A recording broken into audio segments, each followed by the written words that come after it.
తెలంగాణ జాగృతి సంస్థ మీ అందరికీ తెలుసు. 19వ సంవత్సరం మేము ఒక ఎన్జిఓగా పుట్టినా కూడా ప్రతినిత్యం ప్రజల కోసమే మాట్లాడినాం. ఆనాడు తెలంగాణ ఉద్యమంలో కూడా పాలిటిక్స్ మాట్లాడినాం. తెలంగాణ ఉద్యమంలో కూడా రాజకీయ సమీకరణలు ఎట్లుండాలి, తద్వారా తెలంగాణ ప్రజలకు ఏ విధంగా బెనిఫిట్ పొందాలనే అంశాలు ఆనాడు మాట్లాడినాం. ఈనాడు కూడా మేము ఒక సివిల్ సొసైటీ ఆర్గనైజేషన్గా ఉన్నప్పటికీ రాజకీయాలు పుష్కలంగా మాట్లాడతాం. రాజకీయాలు మాట్లాడి ప్రజలకు మేలు చేయాలంటే పార్టీ ఉండాల్సిన అవసరం లేదు. పార్టీ రావాలని ప్రజలు కోరుకుంటే తప్పకుండా వస్తుంది. దాంట్లో పెద్ద ఇబ్బంది ఏం లేదు. పక్కనున్న ఆంధ్రప్రదేశ్లో 2 పార్టీలు ఉన్నాయి, తమిళనాడులో 2 ప్రాంతీయ పార్టీలు ఉన్నాయి, ఆంధ్రప్రదేశ్లో 3 ఉన్నాయి, అట్లనే కేరళలో అయితే గల్లీకోటు ఉంటుంది. సో పార్టీలు ఉండడం లేకపోవడం పెద్ద విషయం కాదు. జాగృతి పార్టీగా మారడం కూడా పెద్ద విషయం కాదు. కానీ దానికి కూడా ఒక సమయం, సందర్భం, ప్రజలకు అవసరం. అల్టిమేట్ గా నాకేం లాభం ఏ పార్టీ అయితే? ప్రజలకు లాభం కావాలి, మా కోసం కాదు కదా పార్టీ. సో దానికోసమే ఈ పర్యటన చేస్తా ఉన్నాం. ఈ పర్యటనలో మళ్ళీ మీ దగ్గర కూడా వస్తాం. అప్పుడు మళ్ళీ మిమ్మల్ని కూడా కలుస్తాం. మీ సలహాలు ఇవ్వాలి, ఎట్లా మనం యాదాద్రిని డెవలప్ చేసుకోవాలి అని దాని నుండి ఒక ఆలోచన తీసుకుంటాం. Thank you. జై తెలంగాణ. యాదాద్రి లక్ష్మీ నరసింహస్వామి క్షేత్రంలో ఇవాళ తెలంగాణ జాగృతి నాయకులు, కార్యకర్తలు అందరం కూడా పెద్ద ఎత్తున వచ్చి దర్శనం చేసుకోవడం జరిగింది.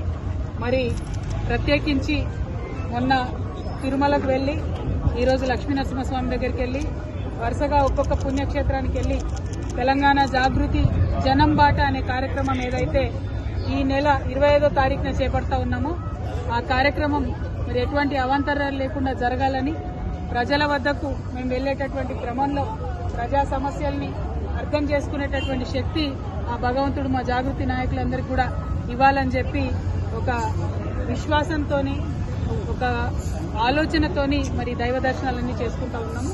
మరి 25వ తారీఖు నాడు జాగృతి జనం బాట అనే కార్యక్రమం ప్రారంభమవుతుంది.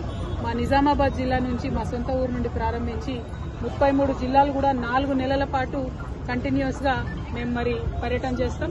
ప్రతి జిల్లా కేంద్రంలో కూడా 2 రోజులు ఉండి అక్కడ ఉండేటటువంటి మేధావులను, విద్యావంతులను, అదేవిధంగా రైతులను, రైతు కూలీలను, విద్యార్థులను, ప్రతి ఒక్కరిని, అందరికన్నా ముఖ్యంగా మా ఆడబిడ్డలను, మా యువకులను అందరినీ కూడా కలిసి మరి ఆయా జిల్లాల్లో ఉండేటటువంటి సమస్యలేంటి, వాటి పరిష్కారానికి ఏ దిశగా మనం ప్రయత్నం చేయాలి, ఇప్పుడు ఉన్నటువంటి ప్రభుత్వాలు మరి అదేవిధంగా ప్రతిపక్షాలు ఈ వైఖరి ఎట్లా ఉంది, ఇంకా ఎట్లా ఉండాలి, ఇటువంటి అన్ని అంశాలు కూడా కూలంకుషంగా చర్చించడానికి జాగృతి జనం బాట ఒక వేదిక అవుతుందని చెప్పి మేము బలంగా నమ్ముతా ఉన్నాం.